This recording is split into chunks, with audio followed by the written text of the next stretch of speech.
देखिए, आप देख रहे हैं कि गुज़श्ता कई दिनों से स्मार्ट बस को लेकर और सिविल ट्रांसपोर्ट को लेकर यहाँ पे बड़ा बवाल मचा हुआ है।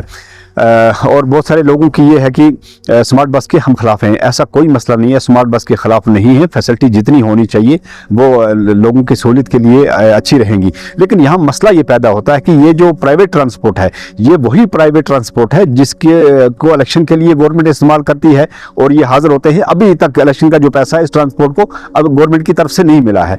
और जब भी इलेक्शन का कोई टाइम होता है या यात्रा का सिस्टम होता है तो ये प्राइवेट ट्रांसपोर्ट जो है ये मुकम्मल तावन अपना देता है। अब उस बात को भी छोड़ दें। और बहुत सारे लोगों की ये बात भी है कि प्राइवेट ट्रांसपोर्ट जो है ये वक्त की बड़ी जो है इनको मार पड़ी है। ये ज्यादा वक्त देते हैं, जहां पे 1 घंटा लगता है वहां पे 4 घंटे लगते हैं। तो नेचुरली चीज है कि वो सजा इनको मिल रही है, हम उसमें कोई नहीं है कि इनको वो अपनी चीज सुधारनी चाहिए थी प्राइवेट ट्रांसपोर्ट को, कि वक्त पे कोई बीमार है, कोई स्टूडेंट है, कुछ भी है, उसको वक्त पे जाने के लिए इनकी सहूलियत होनी चाहिए थी। ऐसा पब्लिक ट्रांसपोर्ट ने नहीं किया। ये जो प्राइवेट ट्रांसपोर्ट है उनको जो अपनी नीयत की जो सजा मिल रही है। लेकिन साथ में जो गवर्नमेंट की पॉलिसी बनी है इसको स्मार्ट बस को लेकर कि आपने खवातीन को फ्री कर दिया, यहां मसला पैदा होता है कि आपके स्मार्ट बस में वो खवातीन ज्यादा सफर करती हैं जो मुलाजिम हैं, जो ऑलरेडी 70-80 हज़ार रुपये तनख्वाह लेती हैं और हर रोज उस बस का इस्तेमाल करती है। अगर आपने खवातीन को देना ही था, आपने खवातीन को एजुकेशन के अंदर ये रिजर्वेशन देती थी, आपने खवातीन को हेल्थ के अंदर रिजर्वेशन देनी थी, आपने खवातीन के बाकी जो जरूरी अखराजात हैं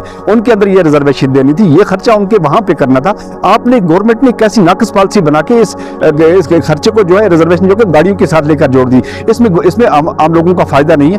अगर आपको स्मार्ट बसों के अंदर किसी को रिजर्वेशन देनी थी, किसी को इंसाफ देना था, वो मेरे कॉलेज के बच्चे को देना था, वो मेरे यूनिवर्सिटी के बच्चे को देना था, वो मेरे उस गरीब बच्चे को देना था जो अपने बाप की जेब से किराया लेकर स्कूल जाता है, उसको देना चाहिए था। और ये हमारी डिमांड रहेगी, जम्मू कश्मीर अपनी पार्टी की ये डिमांड रहेगी, जब तक बच्चों को, कॉलेज के बच्चों को, यूनिवर्सिटी के बच्चों को, स्कूल के बच्चों को रिजर्वेशन ना दी जाए, तब तक हम ये डिमांड करते रहेंगे। इसके लिए सड़कों पे अगर आना पड़ा तो हम आएंगे, क्योंकि ये जायज डिमांड है। और उसके मजीद जो कंपनियों पे गवर्नमेंट खर्चा करती है कि हमने आपको फ्री बसें दे दी, उस खर्चे का ये मतलब नहीं कि आपने आवाम को जो फायदा पहुंचा दिया, इससे कोई भी फायदा नहीं पहुंचा है। मेरी माँ बहनें जो रोजाना सफर करती हैं वो ऑलरेडी मुलाजमा है, अगर जो मुलाजमा नहीं है तो आम खवातीन को इसका कोई फायदा नहीं मिलता है। एक मेरी गरीब माँ बहन जो बाहर से आती है, 1 महीने में एक बार डॉक्टर के पास जाएगी, उसको भी उस स्मार्ट बस का कभी मौका मिला इस्तेमाल करने का तो मिलेगा, ना मिला तो वो भी इस्तेमाल नहीं कर सकती है। इसलिए इस स्मार्ट बस पे जो खर्चा गवर्नमेंट कर रही है, इससे तो बेहतर था कि एक गरीब की बिजली फीस का कर्जा आप माफ करवा देते, तो सबसे बड़ा एक तो गवर्नमेंट का नेशनल कॉन्फ्रेंस का वादा जो है वो भी पूरा होता और एक आम गरीब को जो है इसका फायदा होता।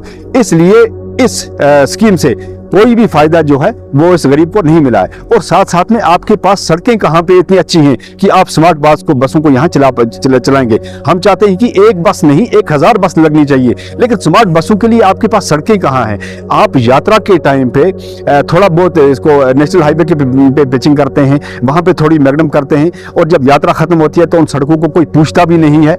आपका मुग रोड इतना अच्छा बन रहा है, आपकी बाकी जो सड़कें वो इतनी अच्छी बन रही है, तो गांधरबल में क्या नेशनल हाईवे सिर्फ यात्रा के टाइम भी आप आते हैं और उस टाइम जो है उसको ठीक करते हैं। यात्रा हमारे सरों के ताज है, यात्रा की मेहमान नवाजी हमारा फर्ज है, हमारी कौम ने किया भी है, आगे करते भी हैं। लेकिन इससे इस चीज का तासुर दिया जाता है कि आम लोगों की गवर्नमेंट को कोई भी फिक्र नहीं है।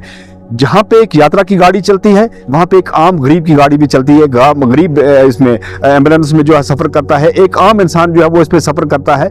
इसलिए यात्रा के साथ साथ आम लोगों का भी ख्याल रखना चाहिए और ये मौजूदा गवर्नमेंट जो है ये इसका फर्ज भी बनता है। इसलिए हमारी डिमांड है, जम्मू कश्मीर अपनी पार्टी की ये डिमांड है, जो भी मामलात आपने किए हैं, आपने ये खर्चा जो है स्मार्ट बसों का ये आपने गरीब की बिजली फीस पे खर्च करना चाहिए था। ये खर्चा जो आपने 12 गैस सिलेंडर का जो वादा किया था उस पर खर्च करना चाहिए था। ये खर्चा जो आपने 1 लाख नौकरियों का वादा किया था उस पर खर्च करना चाहिए था। ये खर्चा आपने एक गरीब के बच्चे पे खर्च करना चाहिए था जो कॉलेज और यूनिवर्सिटी और स्कूल जाता है, जो अपने बाप की जेब से पैसा निकाल के जाता है, ये उस पे खर्च करना चाहिए था। और जहां पे ये आपने पैसा खर्च किया है, ना तो इसका कोई फायदा है और ना इसका किसी को कोई बेनिफिट मिल रहा है आम लोगों को। ये सिर्फ दिखावे के लिए और ये डोंग है।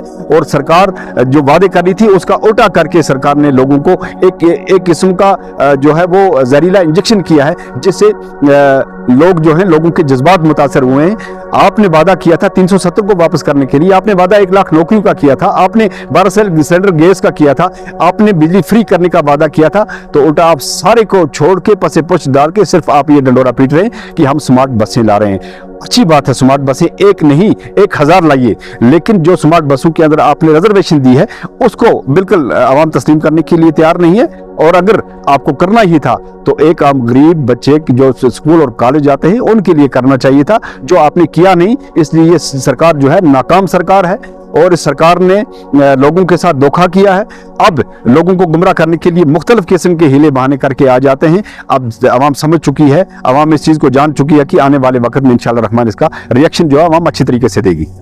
अब देखिए, जम्मू कश्मीर में जहाँ पे प्राइवेट ट्रांसपोर्ट ने हड़ताल की, अपनी बात गवर्नमेंट के सामने रखी, लेकिन गवर्नमेंट की गफलतशारी और गवर्नमेंट की गुंडागर्दी इस हद तक पहुँच गई कि इन्होंने उनके साथ बात तक भी नहीं की। ये वही ट्रांसपोर्टर हैं जो हर वक्त गवर्नमेंट की हर एक बात को लब्बैक कहते हैं और उनको सहूलियत पहुँचाने के लिए, चाहे इलेक्शन का दौर हो, चाहे वो बालतल का सीजन हो, चाहे कोई भी हो, और ये वही ट्रांसपोर्टर जो उनको पेश रहता है। स्मार्ट बसों के साथ साथ, इनकी फैसिलिटी के साथ साथ इन प्राइवेट ट्रांसपोर्ट की बात भी करनी चाहिए थी, इनके साथ बात करनी चाहिए थी, ताकि इनका भी जो रोजगार है वो खतरे में ना पड़े। इनके भी बच्चे हैं, इनका भी घर है, इन्होंने भी इस पे फाइनेंस पे गाड़ियां खरीदी हैं। अब ये क्या करेंगे बेचारे, इनका भी मसला है। जो वक्त की, जो आमतौर मैंने सोशल मीडिया पे देखा कि लोग कहते हैं कि वक्त का ज्यादा जो है इन्होंने लोगों का जाया किया है प्राइवेट ट्रांसपोर्ट ने, वो इनको सजा मिल रही है। लेकिन उसके लिए भी सरकार कहीं ना कहीं ट्रांसपोर्ट डिपार्टमेंट जो है उसने उतनी कार्रवाई नहीं की जो कि इन पे एक कदम लगाना चाहिए था कि आपको 1 घंटे का सफर 1 घंटे में ही तय करना है।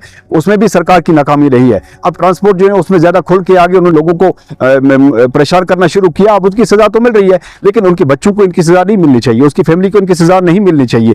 इन ट्रांसपोर्टरों को इनका हक मिलना चाहिए। सरकार को चाहिए कि इनके साथ बैठ के बात करें। जहां आप लोगों को फैसिलिटी दे रहे हैं वहां पे इन ट्रांसपोर्टरों का भी ख्याल रखना चाहिए। आपको इनके साथ बात करनी चाहिए और इनकी बात सुन के कोई ना कोई हल निकालना चाहिए। सरकार की जिम्मेदारी बनती है।